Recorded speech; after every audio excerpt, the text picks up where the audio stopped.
We are back and we are going to finish Pinky and Rex and the school play. Now, in this book, we found out that Pinky was so excited to try out for the school play that he had practiced so very hard in order to try to get the main part, and that Rex wasn't so sure she wanted to try out, but Pinky was like, hey, come with me, support me, you'll get out of spelling. So Rex came along, and turns out that Rex got the main part. So now Pinky and Rex have had some disagreements. They got a little angry at each other. So we're going to find out if one, the play goes well, and two, Pinky and Rex can become friends again.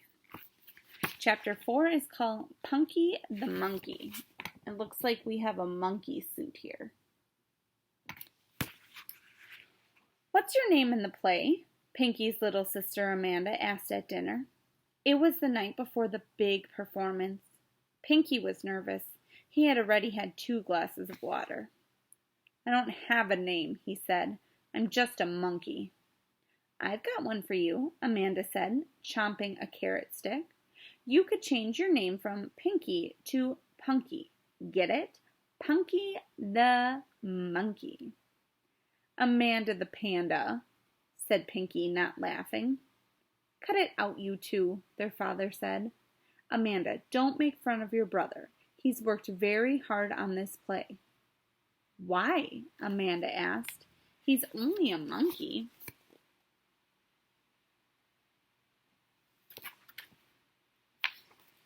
Pinky could feel a lump growing in his throat. May I be excused? He asked. I don't feel like eating. Sure, his mother said. Maybe you'll be hungry later. Pinky started up the stairs to his bedroom, then changed his mind and went out the front door. He sat down on the stoop and tried to swallow the lump. Tomorrow was going to be the worst day of his life. It was bad enough he had to be a monkey, but his mother had made his costume out of a leftover Halloween cat costume. It was gray. All the other monkeys were brown. He was a gray cat pretending to be a brown monkey. Hi! Rex looked up in surprise. Pinky looked up in surprise. Rex was standing at the end of his sidewalk.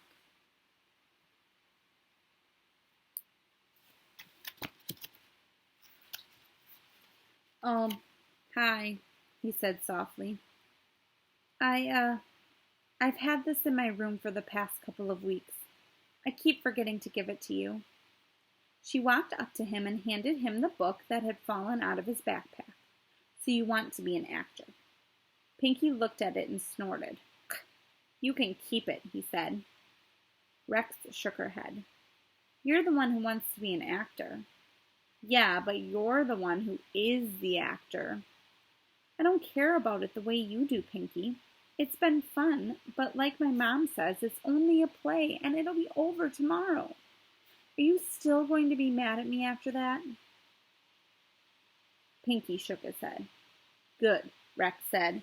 Then we can be friends again.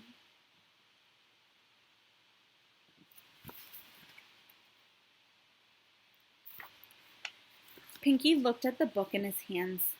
He still wished he was playing the big part in the play tomorrow, but Rex's mom was right. It was only a play. Besides, it wasn't Rex's fault he was a monkey.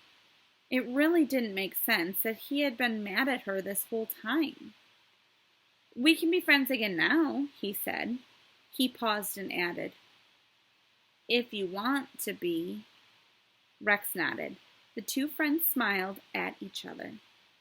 Then Pinky looked back at the book in his hands. There's something I wanted to tell you, he said. You're really good in the play. Thanks, Rex said, but I'm still worried I'm going to throw up. I think there's a super important lesson just in that chapter, that Pinky and Rex realized they were arguing for all the wrong reasons. Pinky was just jealous that Rex had gotten the main part in the play, and because of that, Pinky had given up his friendship for this amount of time, and he realized that being in an argument was not worth losing a friend over. Chapter 5 is called Showtime. You got the play right there, the program.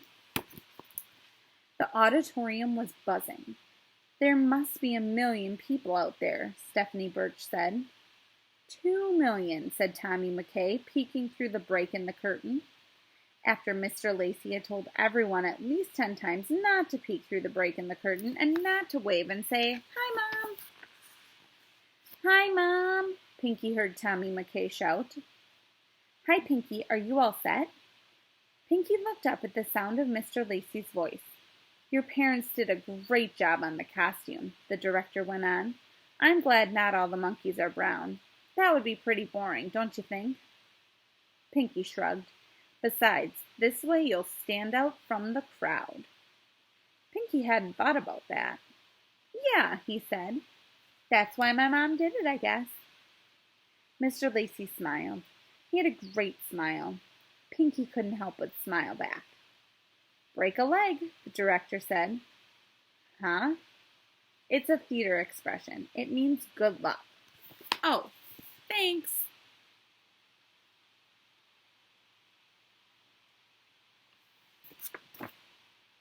So break a leg doesn't literally mean break a leg. It means, like, good luck. Mr. Lacey asked his assistant, a 5th grader named Sarah, to call everybody together on stage. The show was going to start in 5 minutes. Pinky found Rex in the crowd. "I'm so thirsty," he told her. "But if I get a drink of water now, I'll have to pee in the middle of the play." Because remember, when Pinky gets nervous, he drinks water, or he was drinking milk the other day. "I'm gonna throw up," said Rex. They looked at each other and laughed. "Break a leg," Pinky whispered as Sarah held up 2 fingers indicating that everyone should be quiet. "You too," Rex whispered back. Pinky made a monkey face and scratched his armpits. Mr. Lacey thanked all the children for their hard work and reminded them to talk in a big voice. He glanced at Rex.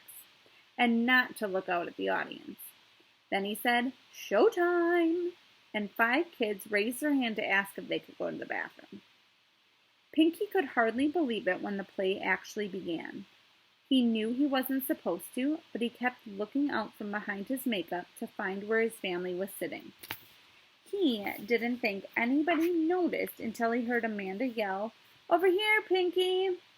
From that moment on, he kept his eyes on stage. The play was going much faster than it had in rehearsal. Pinky was having fun. He thought he even heard people laughing when he ran away with one of the other monkeys' bananas. Rex seemed to be having a good time too, and she was talking in her biggest voice.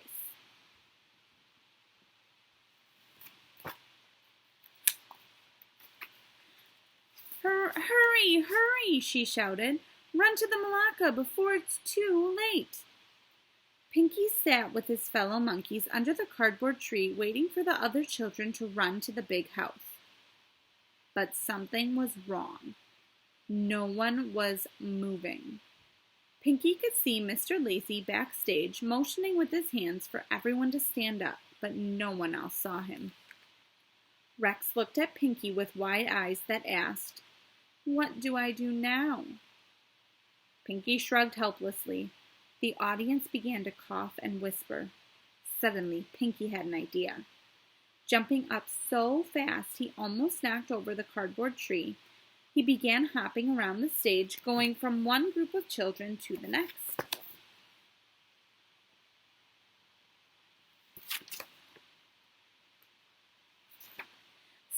Stand up, he hissed in the children's ears. In between groups, he screeched and scratched, and the audience laughed at the funny monkey, and all the children stood up. Rex shouted, "Hurry! Run to the Malacca before it's too late!" Everyone ran, and the audience broke into applause. Pinky returned to his tree. When he looked backstage, he could see Mr. Lacey smiling right at him. Wow, so Pinky actually saved the play because the children forgot what they were supposed to do. Chapter 6 is called The Surprise for Pinky. You were the best monkey, Amanda said, running up to Pinky after the show.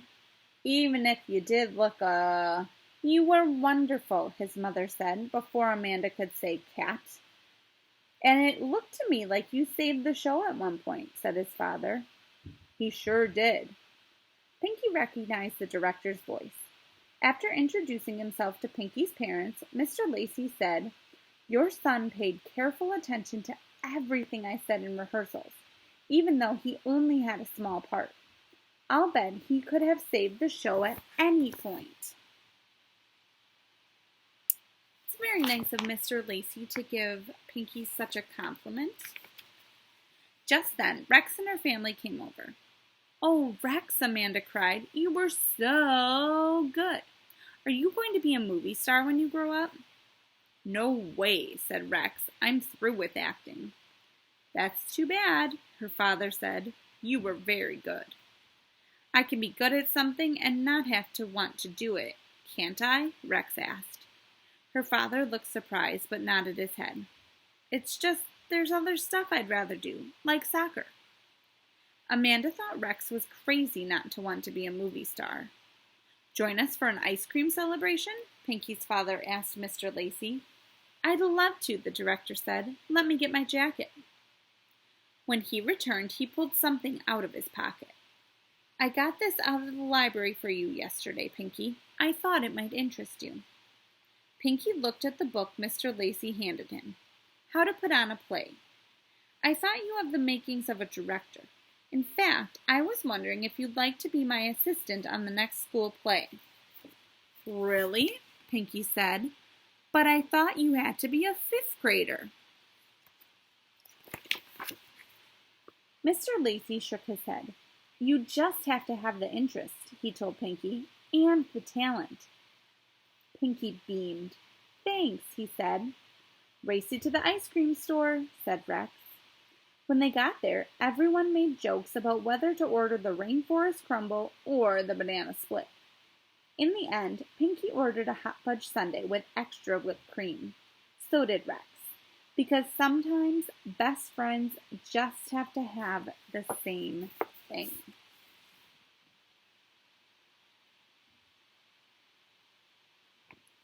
I am so glad that Pinky and Rex were able to put aside their differences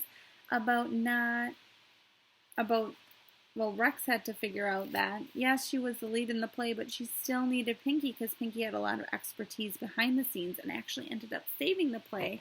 And Pinky had to realize, you know what, just because I didn't get what I wanted doesn't mean I should lose my friend over it, right? Because just because someone else gets something that you wanted doesn't mean you should become terribly, terribly upset about it. It's okay to be upset, but if you're not being friends with someone because of that, you might need to stop and think and say, will this be worth it in 10 minutes? Will I still be mad about this in a month? And you have to think, is this a small, medium, or a big problem? And I'm glad that Pinky and Rex were able to figure out how to solve that problem and still be friends. So thank you for listening to Pinky and Rex and the School Play. I will see you later.